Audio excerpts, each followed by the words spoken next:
Broadcasting from Cincinnati, you're listening to the Ringside Reporter podcast. All the news from the world of boxing right here. Well, I'm talking to you the way I want to talk to you. Now, here's your host, Eric Lorda.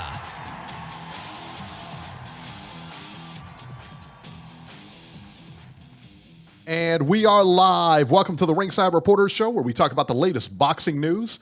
If it's related to boxing, we'll talk about it right here. My name is Eric Lorda, and I'm here with my co-host, Joe Habib. We got a great show for you today, and if you want to call in, 570-530-8316. Let's get it started. Beeb, DAZN, Riyadh, Saudi Arabia. Beeb, I didn't know, and I only know when you told me today, because again, I see this was a pay-per-view. This was actually a DAZN pay-per-view.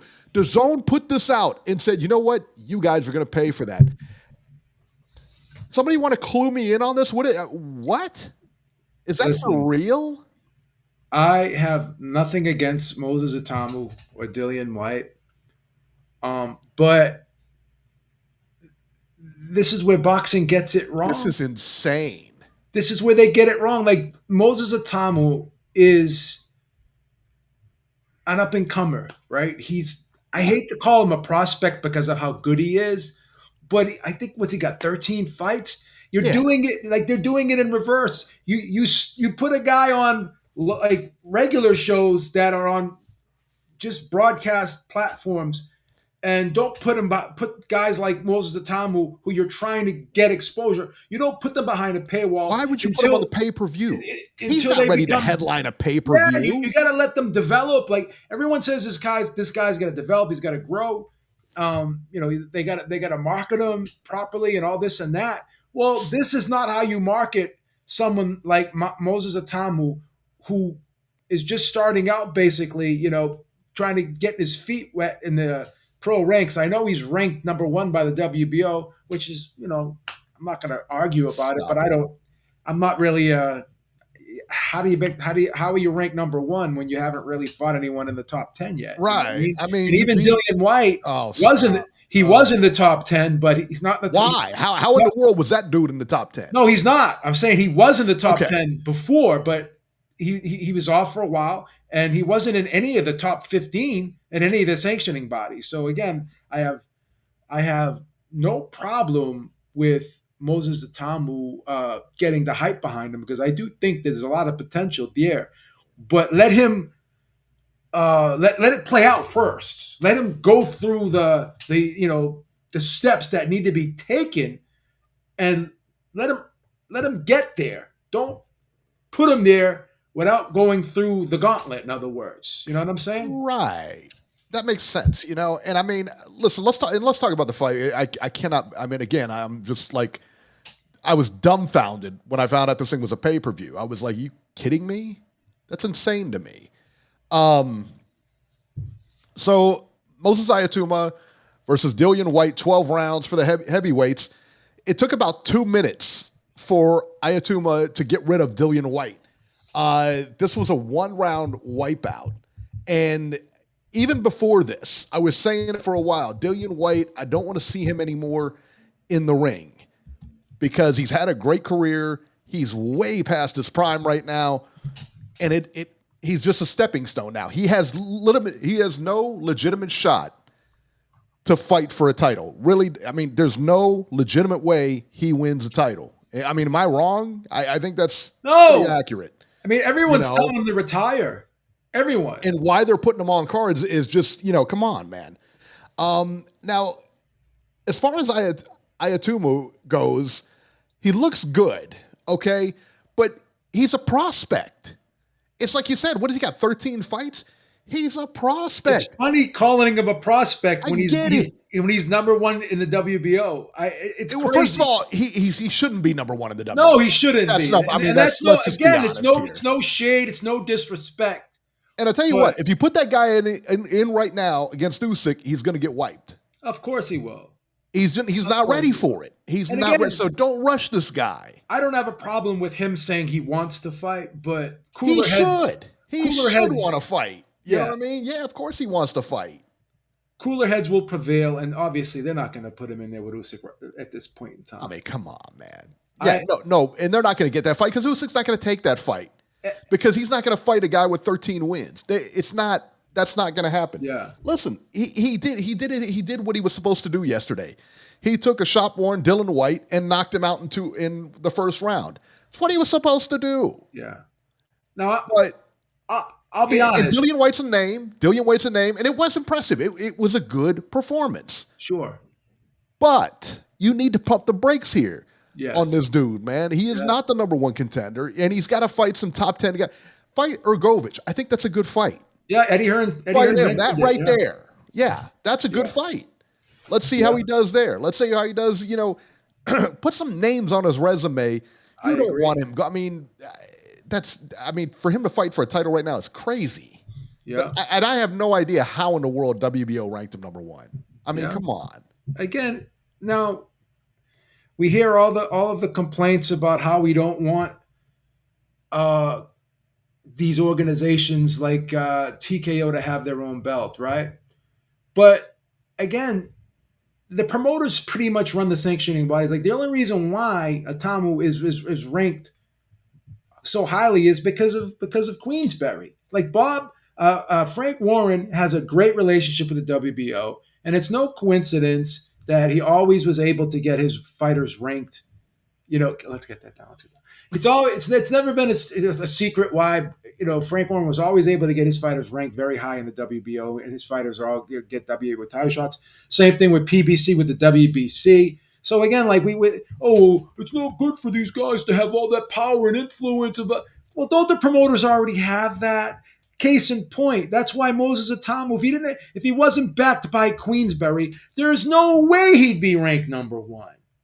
There's no way. So let's not pretend that these promoters don't have the sanctioning bodies in their back pockets. So all these people who want to virtue signal and they want to be so righteous, and they're with their moral their whole moral compass that they supposedly have. They want to talk about corruption, this and that. Listen, boxing doesn't have a leg to stand on, right? I mean, they don't have the moral high ground here. They're not in a position to criticize anybody, right? These promoters, and we're going to talk about it later, but I'll let you go because I'll unpack it later because there's too much to talk about right now. I want you to run through the fights before I go on my rant. I'm gonna tell you this because I'm about to go on one now. After I was prepared to talk about the fights on the card, right? Sure. Right before we came on. It was right before I came on that you told me it was a pay-per-view last night. Sure. Yeah. Are you? And I'm still like stunned by that. How? And Robbie bought it. And Mrs. Herrick is pissed because guess what? I don't blame her. I'd be pissed too. They had to cancel the Friday trip to Applebee's because he bought the pay-per-view. He bought the pay-per-view. That's what happens. They had to cancel the Applebee's just because of that. Was it worth it? No, it wasn't worth it. They had to get one of those ready to eat meals at Publix, man, because of Publix. That's the problem, man. Publix. It's horrible. It's mad with you. Boxing says Robbie let us down. I mean, there you go. Robbie's got to do what he's got to do, man. Yeah, that's true. That's very true. How high is the ceiling for Itauma? Well, you hear me say this all the time, right? When you look at guys, like for instance, Xander Zayas, right? No disrespect, solid guy, but there's just not that dynamic element about him, right? He's a good fighter, but I just don't think he's going to ever be the guy. When you do look at Itauma, he's quick, explosive. He's got that dynamic, that dynamic factor about him. He's got that it factor. Yeah, he can punch. He's quick. He can box very well. He just seems very sharp, sets up shots very well. And Antonio Tarver, they were interviewing him after the fight, and he made a great point. He's like, when you got a guy who's that size, who's got the height, the length, and he knows how to use it, but he's also quick and he's athletic, where a lot of these majority of heavyweights are kind of cumbersome, right? They're slower and more cumbersome, with the exception of Usyk, obviously. So it's funny because we were told that this is the era of the giants, but now we're starting to see with Usyk and even Itauma, who's about 6'5". He's not small, but he's not like Joshua size. He's not like Fury size, right? He's not like Wilder size, right? Yeah, how does he handle one of those guys? You know what I'm saying? Well, I mean, again, he's got the athletic ability. He's got the explosiveness. He's got the power and the quickness. Yeah. Right? We see Usyk being outweighed by 30, 40 pounds, and he's hurting guys. Just knocked out a guy who was about 20 pounds heavier than him in Daniel Dubois. Right? So, again, the whole – and I bought into this too. I was like, yeah, this is the new era. You got these big guys, the smaller heavyweights. They're going to have a harder time. But Usyk proved me wrong. He proved me wrong. And it's funny because Russ Amber, who's the guy who is part of Usyk's team, he was on one of our panels once, and he was talking about Usyk, and he's like, listen, this guy is special. And I was just – I wasn't being disrespectful, but I was like, I don't know, Russ. I don't know. I mean, he got these big guys, Fury, Joshua. These guys are could be very problematic for him. He's like, no, just like Ali back in the day, because it's like everyone says he's a small heavyweight, but he's the same size as Muhammad Ali was. Yeah. Right. So and Russ was wrong, and I. Later, I talked to him on another panel. I was like, Russ, I apologize. You were right. I was wrong. I had to eat my words. And, I said it before and I'll say it again. Usyk, to me, has the best footwork I've ever seen in my life since Muhammad Ali for a heavyweight. And even for a fighter, for that matter. He's like probably arguably you could argue he has the best footwork. It sounds hyperbolic, but I'm going to say it. You could make an argument. He may have the best footwork ever in the sport of boxing, as crazy as that may sound. I know people don't like when we talk about best of all time, best of this, best of that, because of the errors. I get it. But I'll say this. He's in the conversation for the best footwork I've ever seen. There's no question about it. This guy's got impeccable footwork. Yeah, he's in the conversation. I think Terrence Crawford as well should be in that conversation as when you're talking about footwork and everything like that and the angles that he uses. A prime Pacquiao in that example too would work. But yeah, you're right. It's, and what about the best heavyweight of our generation, of this generation right now? Oh, yes, he is. What I'm saying is that he's not the big guy. He's not 6'7". He's not 6'6". So he's brought us back normal to the heavyweight. Days. Yeah, right. Brought us back to the Muhammad Ali era of heavyweights in terms of size. Yes. In terms of size. Mike Tyson, Evander Holyfield, Michael Moore. These were all great heavyweights that weren't huge in comparison to what we have today. Right. I would agree with that. Let's talk about the co-main here. Nick Ball versus Sam Goodman. 12 rounds for Ball's WBA featherweight title. Ball wins a unanimous decision over Goodman by the scores of 117-111, 118-110, and 115-113. I got to be honest, I didn't think the fight was all that close, and I remember watching it early in the fight, like the first 6 rounds. You would have thought that Nick Ball wasn't even in the fight. Those guys were all over Sam Goodman and how great he looks and everything like that. I didn't think it was that close, I'll be honest. I didn't think it was that close. And the scores indicated it. Yeah. The scores, and people were saying, he just snuck by. No, he didn't. I mean, it was 117. What did they got 3 rounds, 2 rounds? I had it 116 and 112. Corey Lee told me he had it 115 and 113. Which just happened to be the judges' score too, huh? Yeah. Again, I thought Goodman got off to a good start. But the thing about Nick Ball, I know a lot of people, they're not high on Nick Ball because they just look at him, they say he's too small. He's just a pressure fighter who brings a lot of volume. But if you watch Nick Ball, right, even in the Raymond Ford fight, even when he has his little patches where he may struggle a bit, he adapts and works his way through the fight. He's hard to contain. Yeah. For the whole fight, in other words, you may get your stuff off and get some success in spots, but it's hard to get momentum and just keep the ball rolling down the hill against Nick Ball because he always takes that momentum back. And as the fight wears on, this guy gets stronger. He kicks it into second, third, and fourth gear, and he makes the adjustment. Where he'll move his head on the way in, maybe change angles a little bit, and he'll change levels, kind of step off to the side a little bit here and there.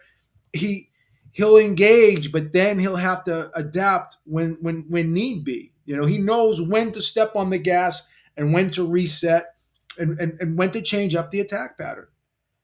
And he puts his shots together well. He's a pressure guy. He's in phenomenal shape, and he's a great body puncher.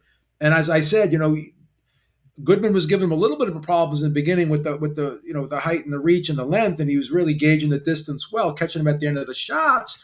But as the fight wears on, he figures it out. He gets a little bit lower, maybe makes a little subtle step here, a little subtle step there. And it's hard to continuously pin this guy down for long periods of time consistently throughout the course of the fight. He always finds a way, and he found a way in this fight. He finished very strong. Now, people are saying, well, this wasn't his best performance. I mean, again, when you're in there with a guy who's talented, this is what happens. You got to work. You got to work for it. They're not all going to be cakewalks. And I don't want them all to be cakewalks. Right. As a fan, I like seeing competitive fights. And this fight was competitive, but I believe Nick Ball clearly won the fight, and I think he pulled away down the stretch. So it was a good fight. So let me ask you this. Tom said that Inoue would take Ball to the cleaners. Let me ask you this first. He'd be favored Inoue. I mean, how big of a fight would that be in England? Well, or Japan, either one. It would be it's going to be big fight in Japan already, right? Yeah, because Nick Ball is big. Again, this is the beauty. This is what idiots don't understand. When you put people that on pay-per-view that shouldn't be on pay-per-view. Nick Ball's been on some pretty high-profile pay-per-views on the undercard. This guy's gotten some exposure, and unlike no disrespect, unlike Mario Barrios, this guy has performed under the lights continuously, right? And so when here's the thing, when you perform on the big stage and you're placed accordingly, right? He's not headlining pay-per-views right now. He's on the undercard of pay-per-views under bigger fighters. And no disrespect to Itauma, but that fight shouldn't have been on a pay-per-view. But he's been on other big shows. We've seen him on other big shows on undercards and Riyadh season, huge Riyadh season cards, right? So we've seen him there, right? I think he was on the 5v5 cards. He was on that 5v5 card, if I'm not mistaken. Correct me if I'm wrong in the chat. So this guy's gotten exposure. So this guy's been built beautifully, and I think he'll continue to become more popular. He's really popular in Saudi. They love him in Saudi. The crowd reacts very well to him. He's got a following in the UK as well. So he's one of my favorite fighters right now. Yeah, I enjoy him a lot. And again, a lot of people they think he's hittable because he likes to stand in the pocket. He likes to grind it out sometimes. He doesn't mind trading sometimes. And so a lot of people think he's vulnerable, and he's considered by many as the weakest champion in the division, which I don't know. I'm not sure if I want to go down that road. I don't either. Let's let them fight each other first. I get it's a deep division. I understand that. I know people like Rafael Espinosa. I know they're very high on him, and he's thought of as being the guy in that division. But again, I'm a big Nick Ball fan. I think he's a very entertaining fighter, and always in a good fight. Yeah, he's always in a good fight. Always entertaining. Yeah, he's always in a good fight. Raymond Ford versus Abraham Nova, 12 rounds, junior lightweights. Ford wins by unanimous decision over Nova, 96-94 and 97-93 twice. And then the heavyweights, David Adeleye versus Filip Hrgovic, 12 rounds. Hrgovic wins a unanimous decision, 98-91 and 99-90 twice. So there you go. I would love to see Itauma and Hrgovic fight. Yeah, that's. I think that's a big fight. Maybe you take a lighter one before you take Hrgovic. Maybe you just go straight to Hrgovic. It just depends. Yeah. All right, let's see here. Let's go to Robert here. Let's bring Robert on before we go look at the upcoming fights. First of all, Robert, can you hear us? I saw the text messages you just sent me, and I'm getting tired of you bullying me. All right. What he sent you like now? Sent me a text message, and he was yelling at me. No, you quiet down. You quiet down. Okay, one at a time. You let me speak. and then you can go. He's yelling at me because Mrs. Herrick did text me yesterday complaining that he bought the pay-per-view and she couldn't go to Applebee's. He's trying to say, why am I saying that we don't go to Applebee's? Stop trying to downplay it. You bought the pay-per-view and you spent the restaurant weekly money and you're denying it, but it's what happened. All right? Of course I bought the pay-per-view. So stop trying to downplay Mrs. Herrick how she was upset, because she was upset yesterday. Robert, Give me a break. let me ask you a question. Why did you buy that pay-per-view yesterday? I mean, realistically. First of all, Eric, I'm surprised at you. I've known that this was going to be a pay-per-view for at least a couple of months now. So? And you want me to do about it? You're acting surprised.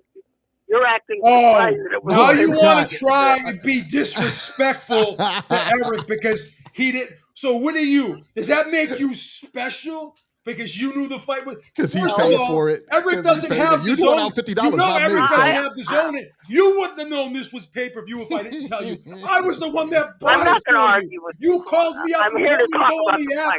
You told me to go on the website and buy it for you. You wouldn't have known it was on pay-per-view if I didn't go on the website. So you should apologize for being disrespectful to Eric, trying to one up, trying to show him up on the show. Because he doesn't have the zone. So how is he supposed to know that it's on pay-per-view or not?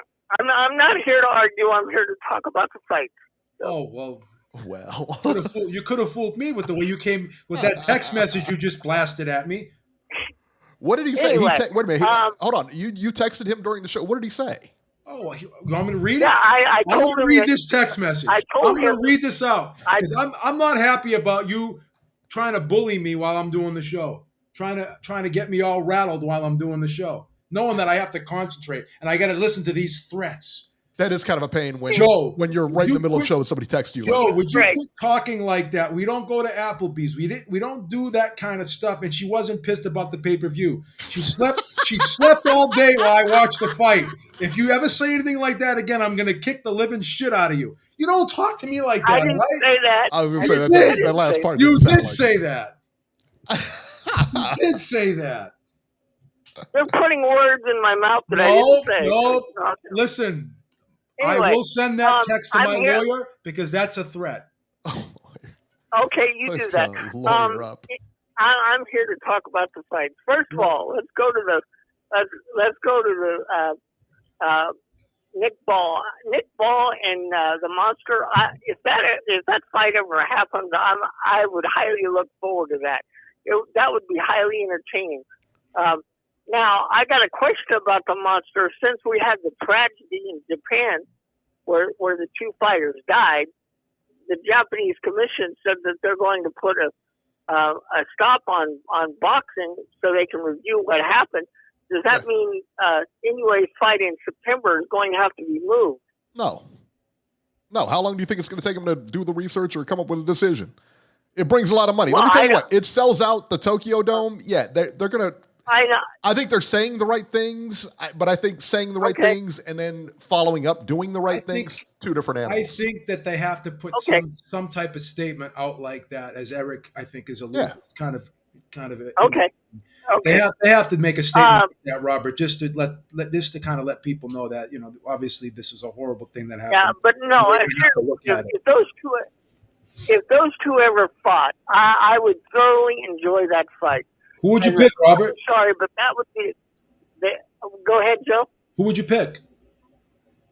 Oh, I would.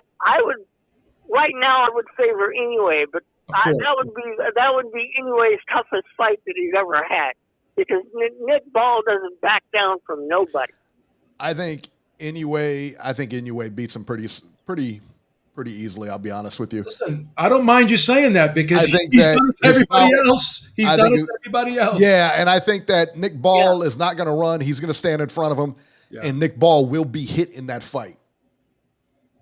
And I love Nick Ball. Don't get me wrong. But, Way of the Exploding Fist says Ball's going to 130 anyway. Yeah. No, he would wait. He would wait for. Let me tell you what. He would wait for an Inoue fight because he's the money man. Wait for Inoue. especially in England. Can you imagine if that fight took place in England? Oh my gosh! Here's the thing about my brothers over in the UK, my family. They are the best boxing fans in the world. I say that all the time, and people get mad at me. They're the best boxing fans in the world. They support their fighters, and they'll come out and they'll pay for that fight. I believe that. Right. And Robbie just hung up, so he's out. So he's very salty today. He's very salty. Here's what I'm gonna do. Even though I'm upset, I'm hurt. I'm a little rattled because he threatened me. First of all, well, that's true. I mean, I'm not a violent man. Listen, I'm we're pacifist. I'm 56 years old. I've hung up the gloves. I'm not throwing down anymore, man. No way. Right? So here's the thing. What I am going to do is I'm going to send Mrs. Herrick the money that was supposed to be spent on the Applebee's. I'm going to PayPal it to her. So you're going to PayPal it to his mom? Yeah, I'm going to PayPal it to Mrs. Herrick. So then they can go out. And they he's texting me. And then they can he's texting me in the middle of the show. Then they can have the dinner. Listen, Robert, we're doing a show here. Right. We're doing a show here. We don't need you to be threatening us, okay? All right. Speaking of salty guests, 410. I think this is Baltimore. That's Jerry. Jerry. All right. Enough with the small talk. That time of the show that pays the bills and keeps the lights on. Fucking poor Eric, man. Man, that guy, what a whipping post he is. Right? You guys just beat on him and beat on him, and he keeps coming back. The guy threatened me, and you're worried about him. This guy threatened me. I'm sure he has. Where's the empathy? Where's the empathy for me? Yeah, what about Beeb here? Yeah. Well, Beeb's got a nice flat head and a nice jib there. He'll be all right. He'll be all right. He looks like he's 30. I don't know. Me, what am I going to do? Yeah, he does. He does. I don't know what that's going to be. This is me. I mean, my gosh. Yeah, this is what I'm working with. You kidding me? Hey, I ain't far off, brother. I ain't far off. But listen, this Tommy dude, he's the Black Hope. That's what he is. For the last 25 years, the heavyweight division has been dominated by white fighters. I don't really want to make it a white or a black thing. Take it easy with that, please. No, it's just true, bro. He's talking about, he's got the Klitschko's. What do we got? We got Klitschko's. We got Tyson Fury. Let me talk. Yeah. Let me break it down for you. Klitschko, 10 years of dominance. Tyson Fury, now Usyk, the cruiserweight division, dominated by white fighters. Light heavyweight. Super middleweight's been dominated by Canelo and Benavidez, Mexican fighters. You got to get halfway through the weight classes. Things ain't like they used to be for decades. And for decades, black fighters dominated. That's true. Not the same anymore. Ever since the wall came down, it's been a slow going, but it's been a steady going. These European fighters are a big, big part of the sport, man. Especially in the heavyweight division, the one that gets the most attention. Fury's high-profile beatdowns of Deontay Wilder. Yeah. Klitschko's reign. I mean, you've had Wilder and Joshua in there, but we've seen those guys have gotten beaten down. Fury lost to Usyk, but in two competitive fights. There was no beat down there. But the guy, Anomal, whatever the fuck his name is, he's a prospect, just like Beeb said. He's a prospect, no different than that top-ranked guy, the Jared Anderson? looking motherfucker. No. Oh, it looks like Torres. Yes. Yeah, he's got attributes too, but they're prospects. Dillian Whyte's an old washed up steroid head.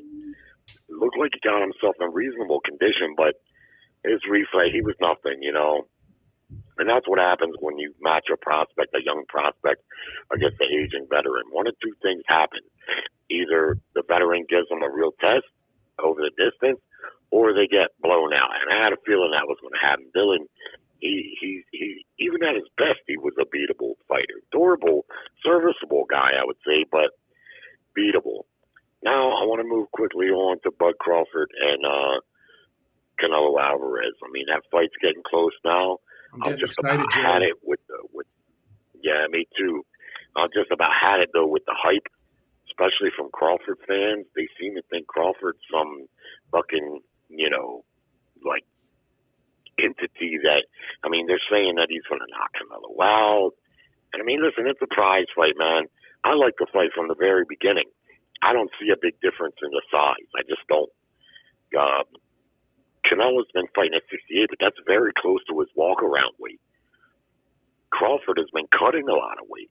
He's been cutting a lot of weight to get to 47 and 54. Yes. He was 169 against Madrimov the night they fight. He's not. They've just been fighting in different weight divisions for different reasons. Canelo Alvarez, much like Floyd Mayweather, when he settled in at welterweight, Floyd used to say all the time, I can still make 140. I can even make 135 if I really want to. But the thing is, he didn't have to. Everybody was chasing him. And it's the same thing with Canelo. These guys don't have to cut tons of weight. They can fight very close to their walk-around weight. So when they go into camp, they don't have to shed 30 pounds. And that's what's happening now. Crawford, if you look at his weigh-ins at 135 and 140, this guy looked like shit on the scale. He was cutting mad weight to get to those weight divisions. But even at welterweight, I don't see a difference in the weight. But, styles make fights. And to me, it's a 50-50 fight, regardless of the two weight division jump. Yeah. Each one have attributes that, I can see a scenario where Bud Crawford outboxes Canelo and maybe even embarrasses him at times. Oh. Especially if Canelo fights at mid-range and boxes like he's known to do. Because Canelo is Mexican, we know that, but he does not employ what we call a Mexican style, which to me, that's what he needs to do in this fight. He needs to get Bud Crawford on the ropes in the corner and really go raging bull on him. And when he's done, if the damage isn't done, which it could be, when he moves out, unlike Zepeda a few weeks ago, he needs to get all the way out because Crawford's going to come to get the get back. That's his nature. But, like I do, when you come to get that get back and, you're vulnerable too. So Canelo, if he plays it smart, he'll fight in spurts, raging bull style. And when he's not doing that, he'll get out of distance. Make Crawford have to come get it because he's going to be vulnerable doing that. Canelo cannot fight from the outside. Neither one of these guys are going to win the fight from the outside. Neither one has the height or the reach to do it. And at mid-range, I don't like Canelo there. I think Crawford's a little quicker, a little more fluent with the 1-2. He can outbox Canelo there. He needs to take this fight to the inside and fight like what we call that Mexican style, which I'll be honest, in his career, I haven't seen him do much of that, maybe in spurts. Yeah. And that's what I think he needs to do here. Do it in spurts, make him come get you, and see if you can get the damage done because, and that ain't going to be easy either, fighting Crawford like that on the inside. He's going to take some punishment, but I think his chin will hold up there. Let's see if Crawford's chin will hold up there. What says you? Yeah, that's a good point. Yeah, that's a really good point. I'll say this, Jerry. We need to see the Canelo that we saw in the second Golovkin fight, and we need to see the Crawford we saw in the Victor Postal fight. Those are the two styles that we need to see for both guys to have the best chance of winning against each other, in my opinion. Robert just texted me and he said, tell Jerry that Crawford is going to beat Canelo. He may not knock him out, but Robert says, tell Jerry. Tell him I said to shut the fuck up and don't make me get the beating on him. Yeah, see what I'm saying? This guy always wants to take shots. He's the toughest guy in the world when he has that phone in his hand. He's the toughest guy on the phone. Yeah, he's the toughest guy on the phone, right? Right? He wants to take shots at everybody, right? All right, Jerry, we're gonna get rolling, man. Thank you so much for calling. No. Let me say this real quick. All right, go ahead. Boots Ennis. I like Boots. I think he's a hell of a talent. I agree with Eddie Hearn. I think he's a multi-weight talent. I'm disappointed that his resume is not better than what it is. Stuff that guy's had a tough time getting fights, and it's hard to say whether it's him or others. I kind of feel like it's others, but him and Virgil Ortiz, their careers are very, very similar. They need to fight each other. They need each other. But Virgil, when he moved to 54, he wanted a couple tune-ups, and he fought two proper bums. One guy had failed a brain a brain test, and the fight was nothing. The other guy that he fought was once a talented prospect, but was far removed from that. Boots Ennis moves up, and he wants to take a couple tune-ups, and people are lambasting him. I don't get it. Virgil did it, and I didn't hear too many people complaining. Yeah. But with Boots, they want to beat him down. And like I say, I'm disappointed too. I want to see these guys step up. But fighters like him and Virgil, it's tough for these guys to make big fights. They're not very popular, and neither one of them have titles at 54. So they need to fight each other, and hopefully Turkey can see the value in that fight and make it happen. There you go. Thanks, guys. All right. Yep. All right, man. Thanks, Jerry. Good call. Good stuff. Good stuff. Let's go overseas. Let's see here. Let's bring him up. Overseas, 4-4. Trying to get him on here. All right, you're live. Hello, guys. How's it going? Hey, what's going on? What's up, Hamid? Nothing much. I listened to a bit of the show. I think it's a bit too early for Itauma to fight Usyk, but if Usyk doesn't fight Parker, I think Itauma and Parker are the two highest ranked contenders with the WBO. So at that stage, I think if they make Itauma and Parker, a win for Itauma over Parker would probably get him like one step closer. But how many fights do you think Itauma's away from challenging Usyk at this stage of his career? Because Usyk's only got like 2 or maybe 3 fights left. In my opinion, because Usyk has such a short window, I would ideally like to see Itauma fight 3 more times before he fights Usyk, but he's not going to be around for 3 more fights, so probably he's not fighting Usyk now. I mean, he's not going to. Usyk's not fighting that dude. It's not a money fight. It's not a money fight. But, yeah. No. I think he wants to pay for it. But the thing is, Itauma can have 3 fights before Usyk fights maybe once or twice, because Itauma's going to fight in December. They say in Franklin. After that, I think he could maybe fit in at least 1 more fight with, say, someone like Joseph Parker or Filip Hrgovic, depending on what happens. But I don't know about 3 fights, because if the Saudis want Usyk to fight, say, the winner of Parker and what's the name, Itauma, that could maybe happen. But that means he's only gonna have like maybe 2 fights. I don't know if that's enough. Like I would heavily favor Usyk, but if he blows out Parker and Usyk doesn't fight Parker, then I think it's probably the best option to just check him in. I just don't know if that is gonna work out. Like that's gonna be a gamble, and he could get embarrassed or maybe even hurt. Like you know what happened to Canelo with Mayweather. Maybe worse, because Usyk, I think, obviously hit harder than Mayweather. But, like, I'm just looking at Usyk's options. I think the best 2 options for Usyk are Parker and Caballero. I just don't know if the Parker fights happen, because he's delaying that. And at this stage, I just think it's about what this... I'll tell you what I like for him. I like Hrgovic. I like Fabio Wardley for him. Those fights make sense for him. Those fights make sense for him. Like if you look at BoxRec right now, Itauma's like number 19 right now in BoxRec. There's a lot of guys ahead. It's not about BoxRec, though. It's not about the BoxRec. It's about the WBO rankings. And no, I get it. I get it, Hamid. But I'm just trying to put it in context here, as you know what the real perception is of Itauma right now. Again, the potential is through the roof, but you have to let that potential unfold. You don't just force that. I get that, but if Turkey and Rank Warren and all them are pushing for the Usyk fight, then I think he's just gonna have to look at guys like he's fighting Franklin next. It looks like it. Then he's gonna have to look at Hrgovic or Parker, depending on what happens with the WBO and with the Usyk situation. Can I just? Yeah, I don't mind if Usyk fights Parker, Caballero, and retires. Like, I think Usyk's at that stage. Usyk's got nothing to gain by beating this guy. Maybe if he beats him, it could be one of those wins that ages well. But I agree with you. We're on the same page in principle. I agree. I just was looking at it from a business perspective of the WBO rankings. Just regarding the pay-per-view situation and with DAZN, like, do you guys reckon Turkey made a mistake by investing money into DAZN? Because Netflix are now in boxing. I was just thinking, did he even need to buy a stake into DAZN? Because people are really put off by what DAZN are doing. Like Dillian Whyte on the pay-per-view in 2025 in America. That's crazy.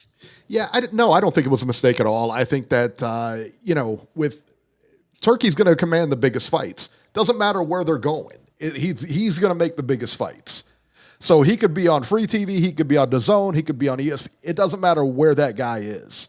As long as he's around, those fights are going to happen. Yeah, he's but I'm saying for his own business move. Like if he, who cares about that? That guy's got billions of dollars, man. Yeah, but here's the thing. He's got more money than we can even think about. All right. I'm just saying the Netflix have way more subscribers, and DAZN are putting on pay-per-views. DAZN are losing subscribers. Netflix are gaining. Like I'm saying, just from a aspect of what's going on in boxing, because UFC are saying they're not going to do any pay-per-views as well. I know that's probably not going to affect Turkey's pockets, but right. I'm just thinking about what's the best move, because if UFC are going down that route and Netflix don't do pay-per-views, I think maybe he should have just waited and just maybe go all out with Netflix, because here's my opinion on that, though. Here's my opinion on that, and I'm a little surprised that you've taken that view, because you're in the UK and DAZN is pretty popular in the UK. Am I wrong? No, it ain't. All we have is boxing here on DAZN, and they're doing pay-per-views every month, and we have to pay like £40. Yeah, but you guys pay for the fights more than we do over here. So yeah, but what I'm trying to say, we're already paying for the subscription. I understand. DAZN doesn't have anything else. DAZN doesn't have anything else to offer apart from boxing. And now they're doing like 2-3 pay-per-views in a month. Because last month they had the pay-per-view with Usyk Dubois. They had the Shiraz Bilanga Stevenson. Those were, the main event for Usyk Dubois was worth it. The other card, I thought, that's worth paying for. But I'm just saying, when they do it that many pay-per-views, they're not doing anything to benefit the subscribers or giving the subscribers any, they're not giving the subscribers any discount. Well, that's why Turkey Al-Sheikh, that's why Turkey Al-Sheikh is pivoting a little bit now, and he realizes that all these fights can't be on pay-per-view. Listen, the reality is pay-per-views not. Conor Benn and Eubank is a pay-per-view. They already announced a pay-per-view for November. I don't know, they say in one thing and do it another thing. That's what I'm trying to say. Conor Benn and Eubank fight is a pay-per-view. All right, Hamed, we got to get rolling here, man. Thank you so much for the call. We love it. Thank you. Let's see here. Let's get to the news here. Actually, let's go to the upcoming fights here. And I don't think there's many because, it's August. All right, let's see here. August 20th in Australia, Michael Zarafa versus Mickey Dahlman, 10 rounds middleweights. Nikita Zhu is on that undercard. Versus Luzim Ismaili, 10 rounds junior middleweights. There you go. August 22nd in Orlando on DAZN, Yoelvis Gomez versus Edwin Jr. 10 rounds junior middleweights. Jean Paul Rivera Pizarro versus Daniel Bailey, 10 rounds featherweights. Who's running that card? Who's running that card? Serious? Come on, guys. August 23rd, Orlando, Florida on DAZN. Yoenis Tellez versus Abbas Baru. 12 rounds junior middleweights. Two chicks are fighting. Looks like, let's see. Yeah, 2 chicks are fighting on the co-main there. Let's see what else we got. Jermaine Ortiz is on there versus Steve Claggett, 10 rounds junior welterweights. August 23rd in England on DAZN, Jack Rafferty versus Mark Chamberlain, 12 rounds for Rafferty's British junior welterweight title. There's one in the Republic of the Congo that's Junior Makabu is fighting on August 23rd too in the Congo versus Charles Minucci, 10 rounds cruiserweights. And that's it for next week's action. Yeah, that's the drizzling you know what. Let me tell you that right now. Well, we got a couple more weeks for September to kick in, and that's where all the big fights are. Yeah, I think so too. So we got to wait it out for a little while longer, and then the good stuff is coming. That's right. That's right. News and rumors here. The big news this week, the domestic violence case against Gervonta Tank Davis has been dropped. Boxer Gervonta Davis will not face misdemeanor charges for battery, domestic violence, because the alleged victim, Davis's former girlfriend and alleged witness, the woman's mother, failed to cooperate, according to the Miami State's attorney office. Yeah. Wow. So it's dropped, and that's game. That's it. That case is done, man. That's how the law works. We have to accept it. Yeah, it is what it is. Beeb, I'm going to let you talk about this next one. The UFC just signed with Paramount for a monster deal. Beeb, tell us about it. Well, this is going to be a $7.7 billion deal over 7 years, which is going to be $1.1 billion. And I know a lot of people are kind of souring on this deal. And they're saying, oh, well, we've heard this before, right? Because one of the things that were said was there is not going to be pay-per-views, or what I'm getting is, because Dana White didn't say that there wasn't, like, he was asked about it. And he said, well, he was very non-committal about it because he didn't want to do what Eddie Hearn did, say something that he may have to regret later and go back on it. So I think the majority of the events, and even now, 70% of the events that UFC puts on, they are on, regular platforms. They're not all pay-per-view. Only like 30% of UFC's cards are pay-per-view. People fail to realize that. Like, there's one a month. Yeah, but there's also there's also a couple a week, or one a week or one every other week. There's also other shows that aren't pay-per-view. Whereas in stark contrast, PBC, 80% of the shows they put on are on pay-per-view. Yeah. And only 20 are just regular shows on the platform. So I do think, because they have such a big budget, that they won't need pay-per-view, or if they do use it, it's going to be used very strategically for only special fights, which is the way pay-per-view is supposed to be used, unlike how it's being used currently in boxing. So the deal is going to be on the Paramount Plus app, as well as some of these events are also going to be simulcast on regular CBS. And Dana White was at the press conference, and he threw some numbers out there. And I thought this was very interesting. He said that currently, if you're a UFC fan, it costs you $1,034 a year when you factor in the pay-per-views if you were to buy them all. He goes, now, with this new Paramount deal, it's only going to cost you $120 a year. And if you bought the cheaper subscription, which has the ads, it's only $60 a year. So you're going to be saving like $914 a year. Yeah, right. That's substantial. So, and listen, that no pay-per-view model, is amazing. Yeah. So, again, Paramount Plus has more subscribers than DAZN. And then the argument's going to be, well, how many of those are going to be watching UFC? But here's another thing. Paramount Plus does other sports. CBS does other sports. So while those other sports are being shown, and then you're promoting the UFC along with those shows while those shows are being broadcast, right?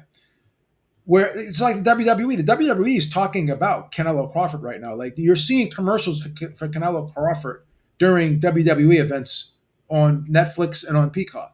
So once again, like, the fact that there's a lot of potential for cross promotion here as well, is huge. So I think this is a monumental deal. This puts combat sports up there with the other sports. This really I'm not going to say legitimizes, but this really legitimizes it as a mainstream sport.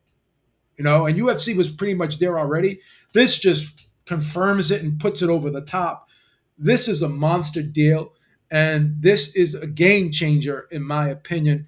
And if you're a UFC fighter, think about this, because the UFC gets criticized so much, right?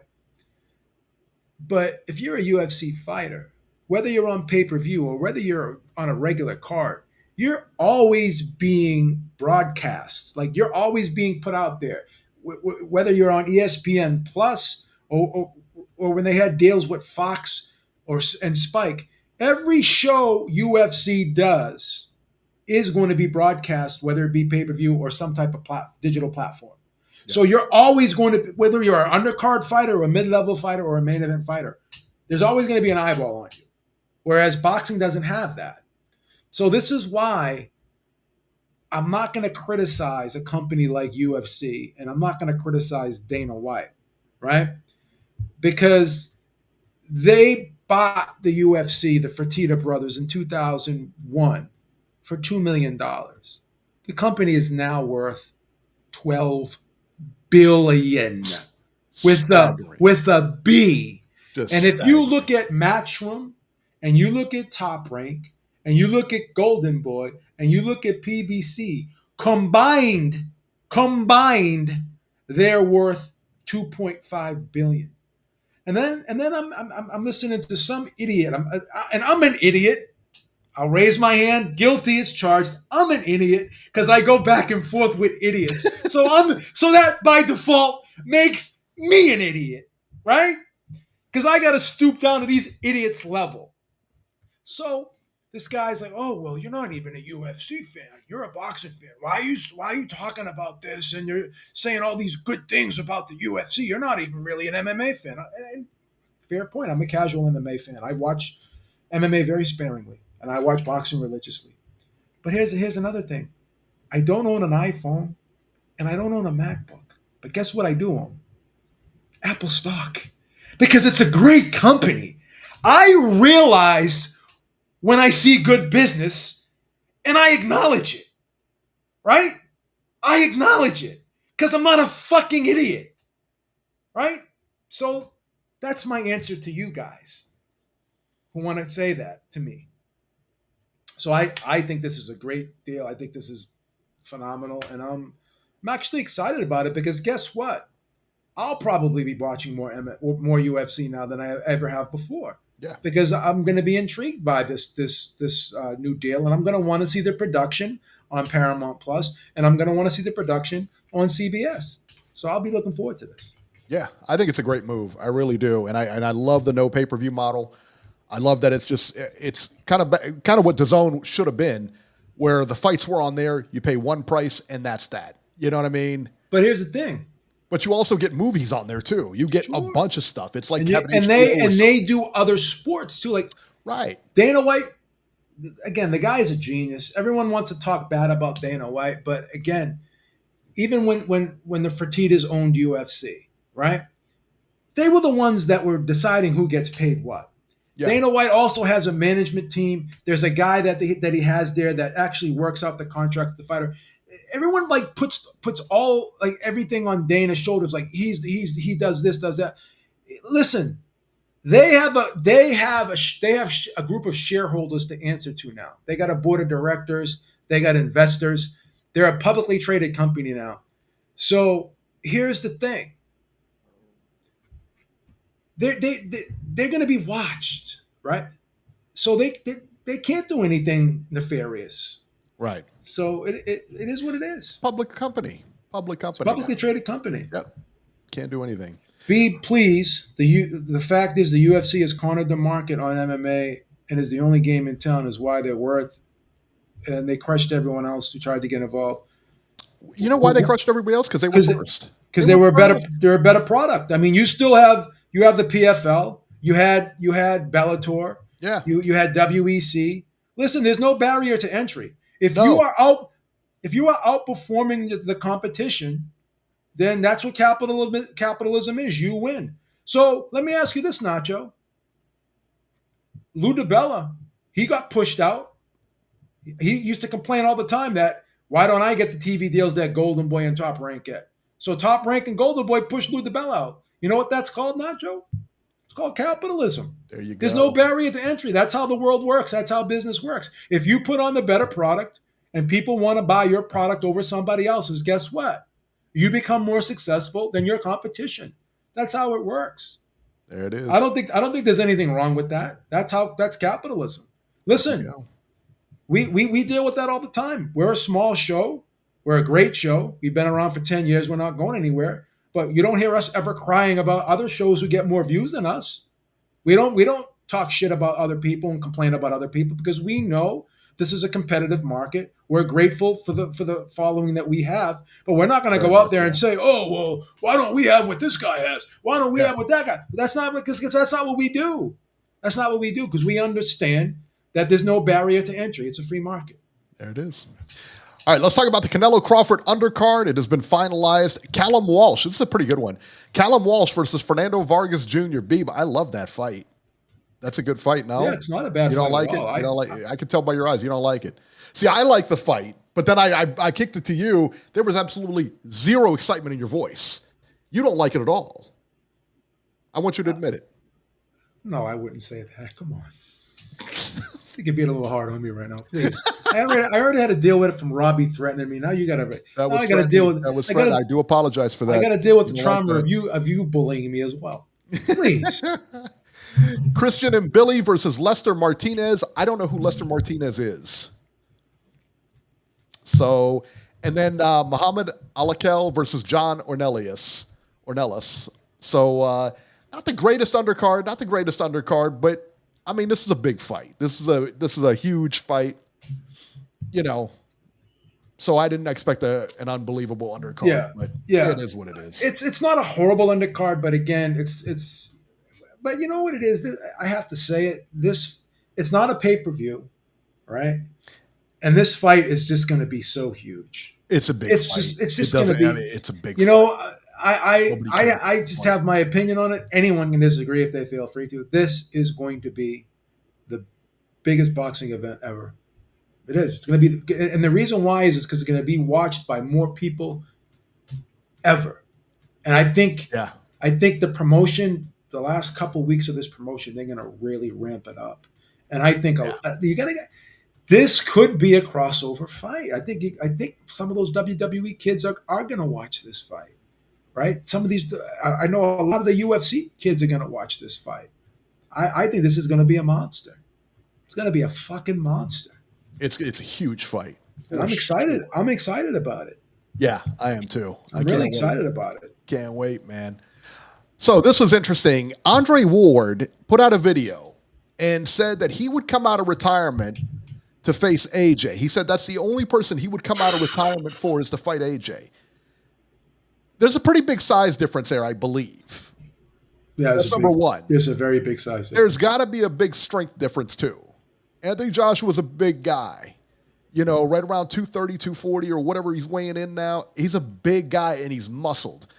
Andre Ward is a smaller guy. You know, he's one of the best boxers, one of the top boxers ever to do this. I think it would be a mistake coming back. And I don't even know. And I don't even know if I mean, again, this is just him talking and everything like that. Just a very hypothetical thing. Might not be the best idea for him. And I love Andre Ward. He's one of my favorites. I love Andre Ward a lot. I don't like saying anything bad about him, but he does this like once a year now. He'll do an interview.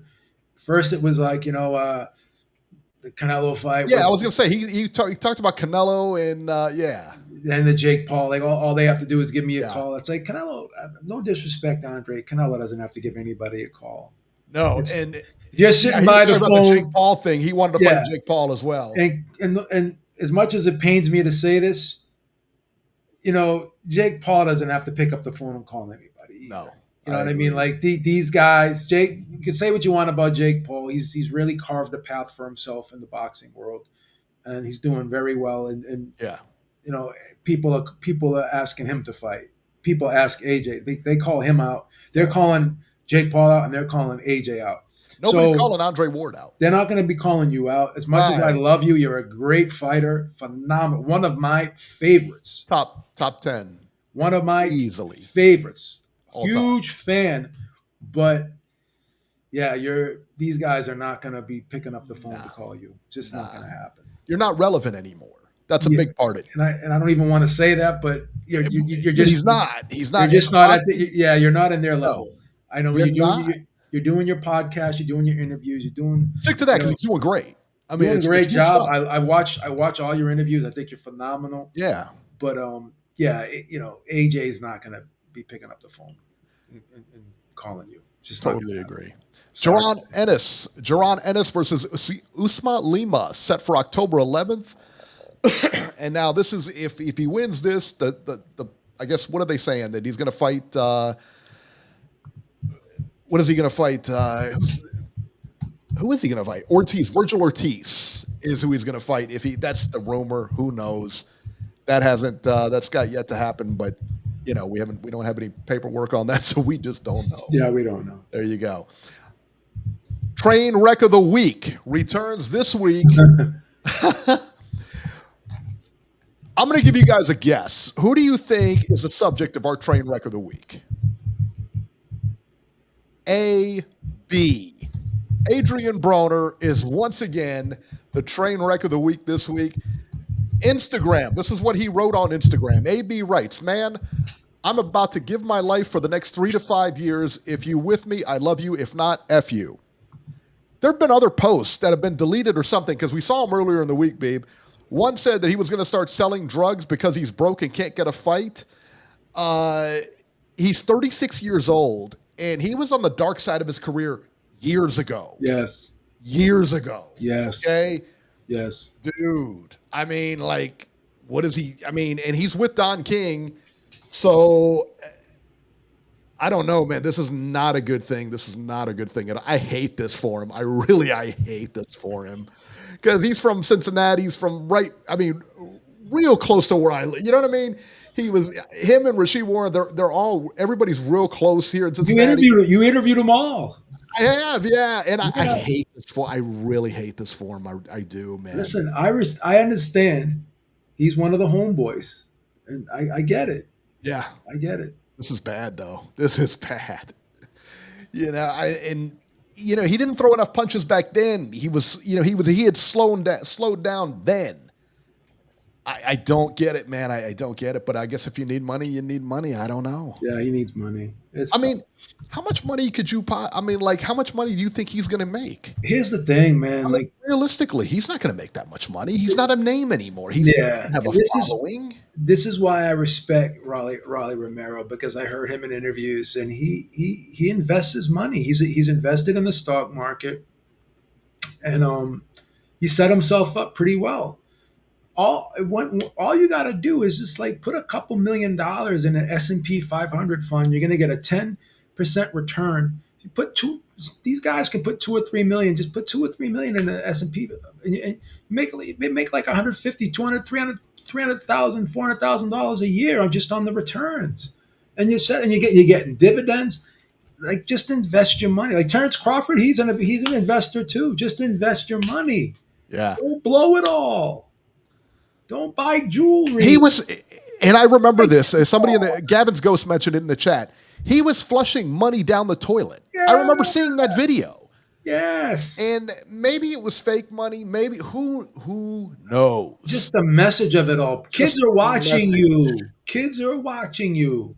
Right. I mean, it's like, gosh. But and that guy had it all his own way too. He made a lot of money. He did. He never made what he should have made, in my opinion. Just because he could have made more if he took his career more seriously. Yeah, if he took his career more seriously. He took it seriously, and he didn't. But this sucks, man. I hate it. And I'll tell you what, he is a super nice guy. And when you meet him, you see him on Instagram. Off camera, I heard he's great. Awesome. I heard he's great off camera. Completely awesome guy. And so that's why I hate to see him in this kind of predicament. You know what I mean? I don't like that, man. So it's tough, man. But that's boxing. That's the sport. We always see this. We always see a guy who was here and now he's here. Floyd's over there taking fights for, in Japan, because he can't, say what you want. Nobody likes getting hit in the face. Yeah, no. You're not going to get hit in the face if you don't need to get hit in the face. There's easier ways to make money than doing exhibitions across the world. I mean, right. There's got to be easier money than that. It's got some tax issues, in my opinion. So yeah, for sure, 100%. Yeah, absolutely. There you go. Yeah. All right, guys, that'll do it for this edition of Ringside Reporter. As always, you can catch Joe Habib on X at jhabib1. Find our YouTube channel at ringsidereporter.com. And you can find me on X at ringside73. And guys, we will see you